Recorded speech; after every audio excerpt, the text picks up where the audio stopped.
Good morning, children. Now we'll see the sixth topic of the chapter Kings, Farmers and Town. Okay. Now the sixth topic is towns and trades. Clear? Now we'll see from this the very first topic, that is new cities. Okay. Now let us go back to the urban center that is emerged in several parts of the subcontinent from 6th century BC. We have seen that many of the centers were capitals of Mahajanpad. All the major towns were located along the routes of communication. Some towns like Patliputra were situated on the river roads. Ujjaini were along the land roads. Puhar were near the coastal areas. Mathura, it was the center of commercial culture and political activities. So these are the new cities that were developed in this place during 6th century BC. Next topic is urban populations. In this we'll see about the elites and the craft person. Okay, kings and ruling elites, they lived in a fortified areas, nicely fortified areas. When excavation was done, a wide range of artifacts have been recovered. This include fine pottery bowls, dishes with glossy finish used by the rich people, and ornaments, tools, weapons, vessels, figurines. All these were made by materials like gold, silver, copper, bronze, ivory, terracotta, etc. Okay. So by the 2nd century BC, we find that many of the inscriptions in the number of cities, this inscription mentioned the name of the donor. Sometimes what they do, the donor's name was written there, as well as in inscription, as well as the name of the occupation of the donors. They tell us about the people who lived in towns like the washing folks, the weavers, the carpenters, potters, goldsmiths, religious teachers, etc. Clear? Sometimes organization of craft producers and merchants are also mentioned. Sometimes we also see that the guilds, they procured raw material, regulated production, and they bring the finished products to the markets. Okay. Now our third topic is trade in the subcontinent and beyond. How trade take place? Land and river roads, they crisscross the subcontinent during this period. If we see over land, it extended from Central Asia and beyond. And if we'll see the overseas, it extended from Arabian Sea to east and North Africa and West Asia, and through Bay of Bengal to the Southeast Asia and China. Rulers, they have control over these routes. Those who travel across these routes were the peddlers, the merchants. Now, these peddlers and merchants, they get protection from the rulers by, say, paying some amount. Also, there were seafarers whose ventures were very risky, but it was very profitable.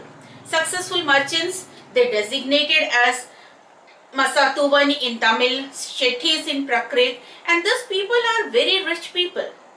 A wide range of goods were carried from one place to another, like the grains, cloth, salt, timber, medicinal plant, and spices. Especially pepper were in high demands in the Roman Empire, and textile and medicinal plants.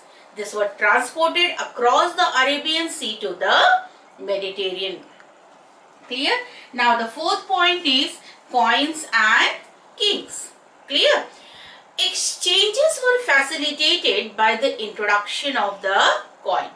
Punch-marked coins of silver and copper were minted and used during this time. And it has been also recovered from many of the numismatics have studied that this and other coins to reconstruct sites throughout the subcontinent. Many attempts have been made to identify the symbols of punch mark coin with ruling dynasties, including the Mauryans. Now this suggests that these coins are issued by the king, And it is also likely that some merchants, bankers, town people issued these coins too. The first coins to bear the names of the images of the rulers were issued by the Indo-Greek ruler. Clear? So it was issued by the Indo-Greek rulers in 2nd century BCE. The first gold coin were issued in 1st century by the Kushanas. Okay, these were identical in weight with those issued by the Roman emperors and the Parthians rulers of Iran. The use of gold coins indicate the enormous value of transaction. Beside, hoards of Roman coins were also found from many of the sites in South India. So by this, we understood that network of trade were confined within the political boundaries. Many copper coins were excavated from different parts of Punjab and Haryana, which were issued by the tribal republics such as the Yehudiyas. Later on, we come to know that these were used in economic exchange. Some gold coins were also issued by the Gupta rulers. This coin facilitated long distance transaction. From 6th century onwards, we see that finds of gold has been decreased. Does this indicate that there was some kind of economic crisis? Some historians, they suggest that with the collapse of Western Roman Empire, trade was declined. Not only declined, but also affected the prosperity of the states and communities. Other historians, they argue that new towns and networks of trade started emerging during this time. Finds of coins were also fewer during that time. Coins continued to be mentioned in inscription and in text. Could it be that there are fewer finds? Because coins were in circulation rather than being hoarded. Clear? Yes. Now we shall move to the next topic, that is back to basics. Okay. How are inscription deciphered? So far we have seen about inscription. But how do you know that these historians find out what is written on them? It was really very difficult for them. So in this very first topic is deciphering Brahmi. Most of the scripts were written in modern Indian languages and these are derived from the Brahmi. The script which was used in most of the Ashokan inscription. Many of the European scholars, with the help of the Indian Pandit, they started working on manuscript, comparing the letters with the older specimens.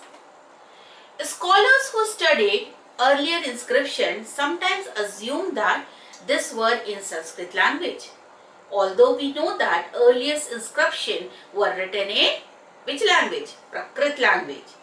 We had studied in our first topic about James Prinsep. Do you remember James Prinsep?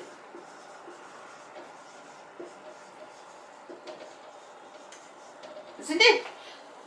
After decades of painstaking investigation by several epigraphists, James Prinsep deciphered Ashokan Brahmi in 1838. Clear? Now the next topic is how Kharoshti was read. Most of the Prakrit inscriptions were written in Brahmi script. However, some in the northwest written in Kharoshti. The deciphering of Kharoshti script was made possible by the finds of coins of Indo-Greek kings who ruled over that area during 2nd to 1st BC. Now these coins contain the names of the kings written in Greek and Kharoshti scripts. European scholars, they have also find out that who could able to read Greek script, they started comparing the letters of Greek and Kharoshti. For example, we'll take the symbol of A. Clear? It could be found in both the scripts for writing the names such as Apollodotus. Thus, comparing the Greek script helped in deciphering the Kharoshthi. James Prinsep identified the language of the Kharoshthi inscription as Prakrit, and thus it became possible to read longer inscription as well. Okay. Now, third is historical evidence from inscription. To find out how epigraphists and historians work, let us look at two Ashokan inscriptions. It is to be noted that Ashoka's name is not mentioned in the inscription. If you see source 10, you will notice that instead of his names, the titles which were adopted by him is mentioned. His name is not mentioned, but the title is mentioned. Like Dev Nampiya, it has been translated as beloved of the god. We have seen Piyadasi, isn't it? So which means pleasant to behold. Clear? The name Ashoka has been mentioned in some of the inscription, but it also contains the title. After examining all this inscription, the findings, they match all in terms of the context, in terms of text, language, paleography. Paleography is study of ancient writing system. This epigraphist studied all these things and have concluded that they were issued by the same ruler. You may have also noticed that Ashoka claims that earlier rulers had no arrangement to receive the reports. If we'll see the political history before Ashoka, do you think that this statement is true? Historians have constantly made efforts to assess the statements that is made in the inscription to judge whether they are plausible. Plausible means that you can believe. Exaggeration. You have noticed that there are words written in the brackets. Many a place we can see that the words that are written in the bracket. Now, why epigraphists add this? So that they can make the meaning of the sentence very clear, more clear. And this has to be done very carefully so that the actual meaning should not get changed. Historians have to make other assessment as well apart from this. If the king's order were inscribed on natural rocks near cities or in important roads, okay, what we see? Now, one thing we have to understood here is that if they have inscribed on the natural rocks near the cities or in the important roads, would passerby have to stop there and read this? We know that most people were not literate during that time. Did everybody throughout the subcontinent know the Prakrit language that is used in Patliputra? Would the orders of the king have been followed? To find out answers for such questions, it is very difficult. If we look at an Ashokan inscription, which has often been interpreted as reflecting the anguish of the ruler, as well as marking a change in his attitude, Ashokan inscriptions have been found in present-day Orissa. The one depicting his anguish is missing. In other words, we can say that the inscription has not been found in the region that was conquered. Okay? Yes. Now we'll see the very last topic of this chapter, kings, farmers and towns. So the very last topic is the limitation of inscriptional evidence. Clear? Yes. It is not easy to decipher inscription which were written 1,000 years ago. Some letters may be faintly engraved, which make it difficult to read. Isn't it? Inscription cannot be taken to face value. It is because they only recorded the orders of the king and the rich priest.